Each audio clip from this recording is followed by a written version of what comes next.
ইমাম বুখারী রাহিমাহুল্লাহ সহিহ বুখারীতে একটি অধ্যায় দিয়েছেন, বাবু আল ইলম ক্বাবলা আল কওলি ওয়াল আমাল। কথা বলার আগে যে কথা বলছি আমি, যে কোনো কথা বলেন আপনি, কথা বলার আগে আর কোনো কাজ করার আগে, আমল করার আগে, মানে শুধু দিনই আমল নয়, হ্যাঁ ইসলামের আমল নয়, দুনিয়ার আমল করার ক্ষেত্রে আপনি আপনার পেশা নিয়েছেন রাজমিস্ত্রি, সৌদি আরবে এসে বান্না, হারিদি রাজমিস্ত্রির কাজই জানেন না আপনি, তার ধ্বংস করছেন আপনি, খেয়ানত করছেন আপনি, রুজি হারাম খাচ্ছেন আপনি।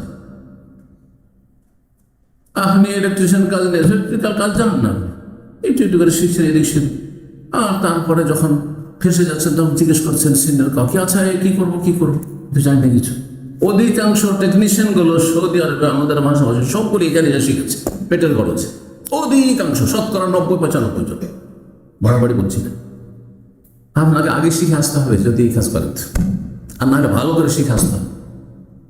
গাড়ি চালানোর বিষয়টি শোনেন, অনেকে যখন হাউস ড্রাইভারে যাচ্ছে তখন গাড়ি শিখছে নতুন, আর তারপরে অন্যের বাচ্চাদেরকে বিভিন্ন জায়গায় নিয়ে যাবে। আপনি বলুন তো, আপনি যদি জানেন যে নতুন ড্রাইভার হয়েছে, আপনার ছেলেমেয়েগুলো গাড়িতে উঠাবেন, আপনি নিজেই যাবেন না, তো ছেলেমেয়েদের এত দূরের কথা, ঠিক না? আমি দেবো? কখনো দেবো না। এমন কোনো ড্রাইভারকে যে ড্রাইভার জানেন যে কালকে লাইসেন্স বের করে নিয়েছে, আসে আমার ছেলে মেয়েকে নিয়ে মাদ্রাসা স্কুল পৌঁছাবে, মোটেই দেবো না। তো একজন মানুষ অতক্ষণ প্রকৃত মুমিন হতে পারবে না, নবী সাল্লাল্লাহু আলাইহি ওয়াসাল্লাম বলছেন, যতক্ষণ পর্যন্ত নিজের জন্য যেটা ভালোবাসে সেটা অপরের জন্য না ভালোবাসে, ওয়াল্লাহি লা মুমিন হতে পারবে না। হাত্তা ইউহিব্বা লিআখিহি মা ইউহিব্বু লিনাফসিহি মিনাল খায়র, অন্য ভাইয়ের জন্য সেটাই পছন্দ করবে যেটা নিজের জন্য পছন্দ করে। তাহলে আপনাকে ওইরকম হইতে হবে। আমি দেখেছি এরকম একজন ড্রাইভার দিয়েছি আমি, আর বিশেষ করে দুটো মনে পড়ছে, দুজন শাইখে দুটো ড্রাইভার দিয়েছে, দেশের শিক্ষা ড্রাইভার। আসার পরে কেউ গাড়ি চালাতে পারেনি, আমাকে লজ্জিত হইতে। তার হচ্ছে না, ড্রাইভার সহজে দেওয়া যাবে, এইখানকার ড্রাইভার দেওয়া যাবে, দীর্ঘদিন অভিজ্ঞতা, লজ্জিত হয়েছে। শেখ কিছু বেশি বলতে পারেন না, আপনি এমন ড্রাইভার দিলেন, চিন্তা করুন তো আমার ছেলেগুলো কি করে দেবো, আমাকে এই ভাষায় বলেছে, আমার ছেলেগুলো কি করে গাড়িতে দেবো। বলছে আজকে বসেছিলাম, তার গাড়িতে বসেছি, ওর হাত কাঁপছে স্ট্রাইক ধরে, অবস্থা। আল্লাহ বোঝার তৌফিক দান করেন। আগে এলেম শিখবেন, আর তারপরে আমল করবেন। এমন বলছে তারপরে কথা বলবেন। জানছেন না কিছুই, আর বাকপটুল, হ্যাঁ ওয়াজ করা শুরু করলেন, হ্যাঁ ওস্তাদ হয়ে পড়লেন, আর তারপরে বক্তব্য করা শুরু করলেন, ফতোয়া দেওয়া শুরু করলেন, না ওটাই জানিস না। আজকাল এই সোশ্যাল মিডিয়া আজকাল পড়েছে কিছু ভাইরা আমাদের, আল্লাহ হেফাজত করুন। তাওহীদের বিষয়টি সবচেয়ে বেশি গুরুত্ব, এটা আপনার ছেলে মেয়েদের অন্তরে শক্ত করে বসিয়ে দেন যে তাওহীদ ছাড়া কোনো উপায় নেই। আগে তাওহীদ, তারপর অন্য কিছু।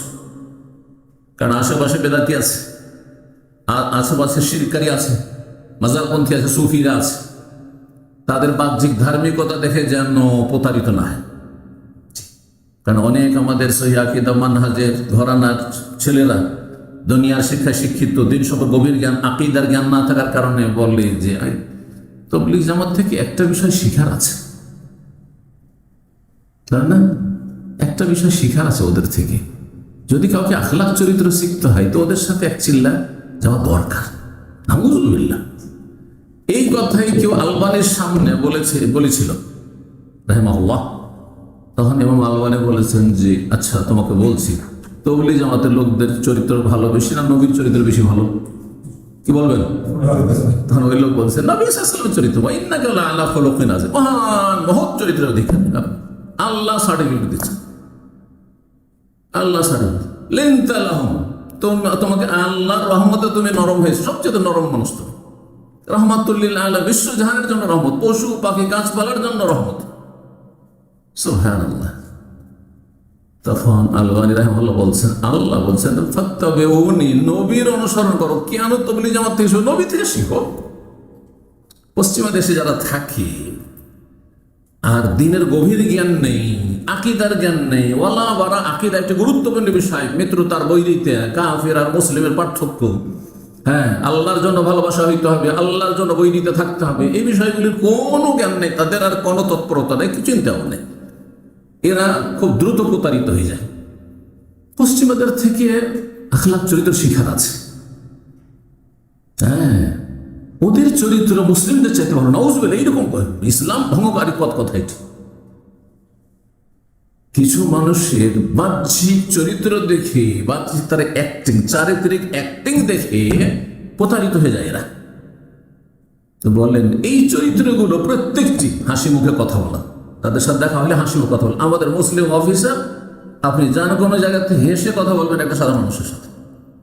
আমি সেই দেশে গেছি, কোনো একটা সুচ ধরনের কোনো কিছু থেকে গেছে, যেটা ওকে তল্লাশি করতে হয়, তল্লাশি করছে কিন্তু হাসি মুখে আমার সাথে, যাতে আমি মাইন্ড না করি যে হয়তো আমাকে ধার্মিক দেখে বা দাড়িওয়ালা বা যুব্বত দেখে আমাকে হয়তো হয়রান করছে।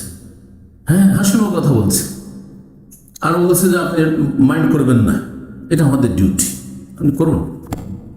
আর সত্যি আতর ছিল, আতর, হ্যাঁ মনে পড়েছে, আতর ছিল, এমনি রাখতে দেবেন না, তার জন্য একটা আপনাকে পলিথিন ব্যাগ বিষয়তে ঢুকাইতে হবে, লিকুইড রাখতে দেবেন। কিন্তু ব্যবহার মানে আপনার সন্তুষ্ট করবে, যতই দাঁড়িয়ে থাকতে হবে না কেন, তার হাসি মুখে কথা বলা, এটা তাদের কাছ থেকে শিখতে হবে। নবী সাল্লাল্লাহু আলাইহি ওয়াসাল্লাম তাবাসসুমু কাফি ওয়াজহি আখিকা লাকা সাদাকা, হাসি মুখে কথা বলা হচ্ছে তোমার ভাইয়ের সাথে কোনো সাদাকা। 1400 বছর আগে শিখে, যখন পশ্চিমারা অন্ধকার জগতে ছিল, তাদের কোনো সভ্যতাই ছিল না, তাদের কোনো জ্ঞান ছিল না, শিক্ষা ছিল না, তারা মুসলিমদের কাছে কর্ডোবা স্পেনের ইউনিভার্সিটিতে, আন্দালুস ইউনিভার্সিটিতে তারা লেখাপড়া করতে মুসলিম ওলামাদের কাছে। জি, তো নবী সাল্লাল্লাহু আলাইহি ওয়াসাল্লাম থেকে শিখুন, সাহাবায়ে কেরাম থেকে শিখুন, এবং ছেলেমেয়েদেরকে আগে জ্ঞান দেন দিন সম্পর্কে। কেমন বললাম, তৌহিদের বিষয়টি আম্বিয়া রাসূলগণের জীবনে, তৌহিদের গুরুত্ব সবচেয়ে বেশি ফুটে উঠেছে। জাতিকে দাওয়াত দিয়েছেন, প্রথম দাওয়াত কি ছিল? ইয়া কওমি উবুদুল্লাহ মা লাকুম মিন ইলাহিন গায়রু, আল্লাহর ইবাদতবন্দি করে একমাত্র, তার ছাড়া তোমাদের কোনো সত্য মাবুদ নেই। এটা প্রথম দাওয়াত তাদের। আন ইবাদুল্লাহ ওয়া তাকুন, আল্লাহর ইবাদত করাটা আর তাকওয়া। ইবাদত তৌহিদ ভিত্তিক হয়, তৌহিদের জায়গায় যদি শিরিক ঢুকে যায়, তার নাম ইবাদত থাকে না, তখন সেটা শিরক কুফরে পরিণত হয়। আল্লাহকে সিজদা করছেন, মাজারে সিজদা করছেন, আপনি আল্লাহর ইবাদতকারী না, মুশরিক, বহুত্ববাদী আপনি, যতই আপনি সিজদা করে থাকেন না কেন। এই বিষয়গুলি শিখাতে হবে কচি কাচাদেরকে। এটা হচ্ছে আম্বিয়া রাসূলগণের শিক্ষা। আল্লাহ কোরআনে ইরশাদ করছেন সূরা বাকারা আয়াত নম্বর 132-133, ওয়াসা বিহি ইব্রাহিম ওয়া বানি, ইব্রাহিম আলাইহিস সালাম তার সন্তানদেরকে ওসিয়ত করেছিলেন, এবং ইয়াকুব আলাইহিস সালাম ওসিয়ত করেছিলেন, ইয়া বানিয়া, হে আমার সন্তানরা, ইন্নাল্লাহ আস্তাফা লাকুমুদ্দিন, আল্লাহ তোমাদের জন্য দ্বীনে ইসলাম, দ্বীনা ইনদাল্লাহিল ইসলাম, দ্বীনকে আল্লাহ মনোনীত করেছেন। শুধু ফালা তামুতুন্না, এমন অবস্থা মরবে না যে মুসলিমই হতে পারলে না, মুশরিক হইতে গেলে, কাফের হইতে গেলে, নাস্তিক হইতে গেলে, এমনটা হবে না। ফালা তামুতুন্না ইল্লা ওয়া আনতুম মুসলিমুন। তারপরে আল্লাহ বলছেন যে তোমরা কি সেই সময় উপস্থিত ছিলে, ইয হাদারা ইয়াকুব আল মউত, যখন ইয়াকুব আলাইহিস সালামের মৃত্যুর মুহূর্ত ঘনিয়ে আসলো, নবী ইয ক্বালা বানি, তখন সন্তানদেরকে সবকে ডেকে বললেন, ইয়াকুব আলাইহিস সালামের কয়জন ছেলে? ইউসুফ আলাইহিস সালামের বাবার নাম কি? ইউসুফ আলাইহিস সালামের বাবার নাম কি? জি, 11 না 12? আশারা কওকবান, ইউসুফকে বাদ দিয়ে তাহলে 12 ভাই। জি, এই জন্য 12টি বংশ তাদের ছিল। ওয়াকাত্তানাহু ইসনাতা আশারাত আসবাতান উমামা, ছেলেদের সবকে জমা করলেন। বানি মানে শুধু ছিলেন না, ছেলেদের ছেলেরা হয়েছে, নাতি পোতারা হয়েছে, সবকে। আর তারপরে সবাইকে জিজ্ঞেস করলেন, বলো তোমরা বাবা, মা তা'বুদুনা মিন বা'দি, আমার পরে কার ইবাদত করবো বলো তো দেখি। কত আশঙ্কা আমরা চিন্তা করি, আলে আদি সালাফি দায়ী, আমাকে আবার তৌহিদের কথা বলতে হবে ছেলে মেয়েকে। আম্বিয়া রাসূলগণ ছেলে মেয়েদেরকে তৌহিদের তালকিন আগে করছেন, তৌহিদের শিক্ষা আগে দিচ্ছেন। আমার পরে, এখন তো তোমরা আল্লাহর ইবাদত করছো, আমার পরে কি করে বলো তো? কালু না'বুদু ইলাহাকা ওয়া ইলাহা আবাইকা ইব্রাহিম ওয়া ইসমাঈল ওয়া ইসহাকা ইলাহান ওয়াহিদা ওয়া নাহনু লাহু মুসলিমুন, আমরা মুসলিম। তাহলে যুগে যুগে যারাই জান্নাতি তারা সবাই মুসলিম ছিল। এটা আদম আলাইহিস সালাম মুসলিম ছিলেন, নূহ আলাইহিস সালাম মুসলিম ছিলেন, ইব্রাহিম, ইসহাক, ইয়াকুব, ইউসুফ, সমস্ত আম্বিয়া রাসূলগণ এবং তাদের উম্মতরা সবাই মুসলিম। ইসলাম ছাড়া আল্লাহর কোনো ধর্ম ছিল না, দিন ছিল না, একমাত্র ইসলাম নাযিল করেছেন। কিন্তু মানুষরা ধর্মকে বিকৃত করে কে ইহুদি হয়েছে, ধর্মকে বিকৃত করে কেউ খ্রিস্টান হয়েছে, আর ধর্মকে বিকৃত করে সুফি বিভিন্ন তরিকার লোক হয়েছে, ধর্মকে বিকৃত করে আপনার মাজারপন্থী হয়েছে, হ্যাঁ, এই ধর্মকে বিকৃত করে খারেজি জঙ্গি হয়েছে।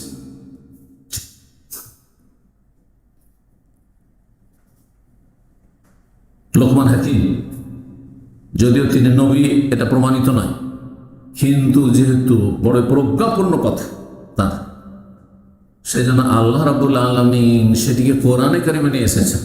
তার বেশ কিছু ওসিয়ত, তার একটি গুরুত্বপূর্ণ ওসিয়ত এবং প্রথম ওসিয়ত কি ছিল? ওয়াইদ কালা লোকমান লিবনিহি ওয়া হুয়া ইয়াইযুহু, ওয়াজ করছেন, ছেলেকে উপদেশ দিচ্ছেন।